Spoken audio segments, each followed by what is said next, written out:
Assalamualaikum warahmatullahi wabarakatuh. Kalau kita perhatikan organisasi Badan Penertiban Harta Agama yang kemudian berubah menjadi BHA, Badan Harta Agama tahun 70-an, itu lebih bersifat sosial dan kerelawanan. Jadi para pengurus yang bekerja di sana belum profesional dan menggunakan separuh waktu yang tersedia untuk mengembangkan BHA, Badan Harta Agama, untuk mengelola zakat, wakaf, dan harta agama lainnya.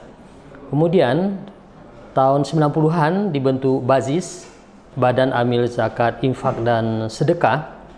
Nah, waktu itu sudah dicoba untuk profesional dengan ditunjuknya direktur pelaksana. Jadi direktur pelaksana dan beberapa eksekutif yang bekerja setiap hari itu sudah diberikan dukungan dana transport, kemudian sedikit honorarium sehingga bisa bekerja lancar.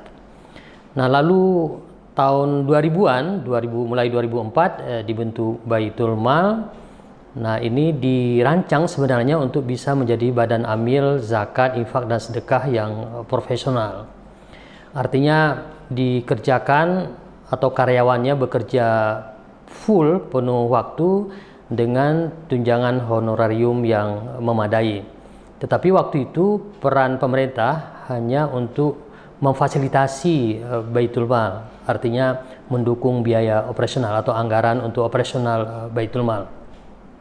Lalu setelah tsunami dengan hadirnya Undang-Undang Nomor 11 tahun 2006 tentang pemerintahan Aceh dan mengakui keberadaan Baitul Mal, atau Baitul Mal juga menjadi satu badan amil atau bagian dari pelaksanaan syariat Islam, saya melihat telah terjadi birokratisasi dari organisasi zakat ini. Nah, kemudian dirasakan ada masalah-masalah bagaimana kelenturan atau fleksibilitas dari pengelolaan zakat dan harta agama, termasuk infak di dalamnya.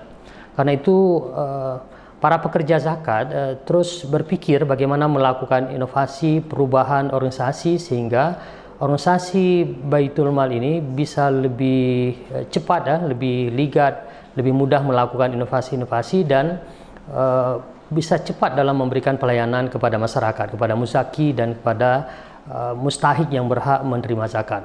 Untuk itu sampai sekarang dengan kanun yang terakhir adalah kanun 10 tahun 2008 masih dipikirkan bagaimana merancang organisasi Baitul Mal yang modern, yang birokratisasinya tidak terlalu kaku dan bisa melakukan pengelolaan zakat yang lebih memperhatikan prinsip-prinsip bisnis.